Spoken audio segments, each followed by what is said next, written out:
किसान नौजवान मंच के राष्ट्रीय अध्यक्ष और पूर्व विधायक दिमनी रविंद्र सिंह तोमर ने प्रेस वार्ता के जरिए नए चंबल प्रदेश बनाने की मांग उठाई है।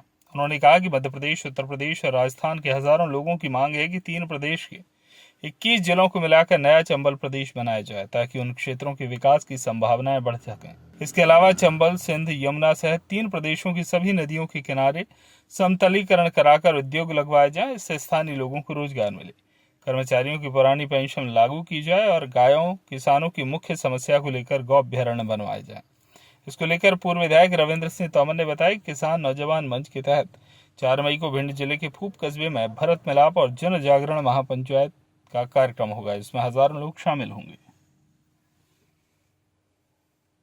एक प्लान किया कि भाई साहब एक बड़ा कार्यक्रम यहाँ फूप में रखा जाए और जन जागृति के लिए भरत मिलाप जन जागरण महापंचायत, तो उसी के तहत ये कार्यक्रम जो है 4 मई को दिन में 2 बजे से प्रारंभ होगा।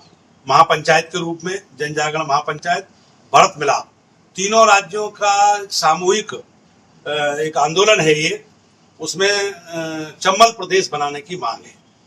चंबल प्रदेश के स्वरूप में कि हमारे 7 जिले उसमें यूपी के, 7 जिले एमपी के और 7 जिले राजस्थान के, इन जिलों को मिलाकर के एक राज्य का रूप दिया जाए। छोटे छोटे राज्यों से विकास संभव होता है। उदाहरण के तौर पे उत्तराखंड राज्य बन गया 13 जिलों पे, तो वहां डेवलपमेंट हो गया। 15 जिलों पे झारखंड राज्य बन गया, तो वहां डेवलपमेंट हो गया। 23 जिलों पे छत्तीसगढ़ राज्य बन गया, वहां डेवलपमेंट हो गया। हमारे ये 21 जिले अगर हम मिलाते हैं तो इसमें 6 करोड़ की आबादी होती है। उसमें उत्तर प्रदेश का ललितपुर, झांसी, जालौन, औरैया, इटावा, आगरा और फिरोजाबाद।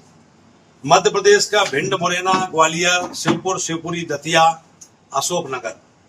और राजस्थान चलते हैं तो धौलपुर, करौली, सवाई माधोपुर, बारा, बूंदी, कोटा और झालावाड़, भरतपुर।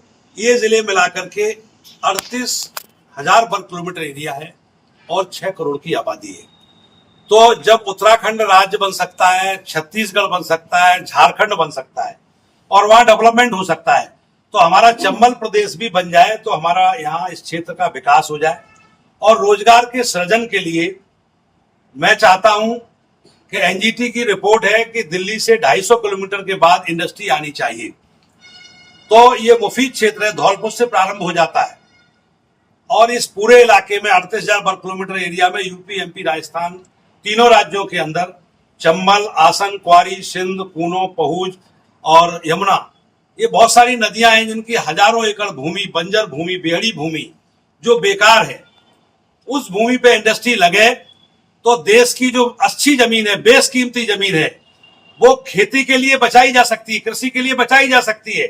दिल्ली में, मुंबई में, अहमदाबाद में, सूरत में, बड़ौदा में, अंकलेश्वर में, बेंगलोर में, वहां इंडस्ट्री लगने से लाभ नहीं है, क्योंकि वो अच्छी जमीन कृषि के लिए बचाई जाए।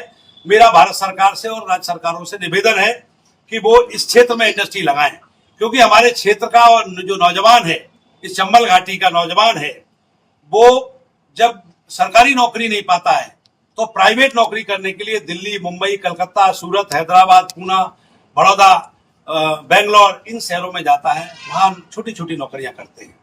तो लंबे समय से ये कार्य चल रहा है। इंडस्ट्रियल आने से इस क्षेत्र का डेवलपमेंट भी होगा, समृद्धि भी आएगी, रोजगार भी मिलेगा, नौजवानों की बेरोजगारी दूर होगी।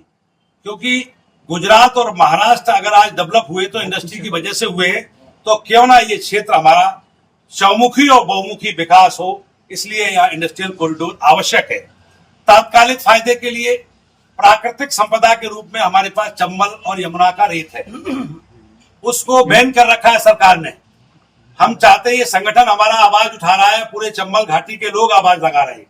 मैंने विधानसभा में भी क्वेश्चन उठाया कि चंबल का रेत के 20 घाट खोले जा सकते हैं, कोटा से लेकर के और जालौन तक, जिसमें शिवपुर, मुरैना और आपका भिंड, जालौन।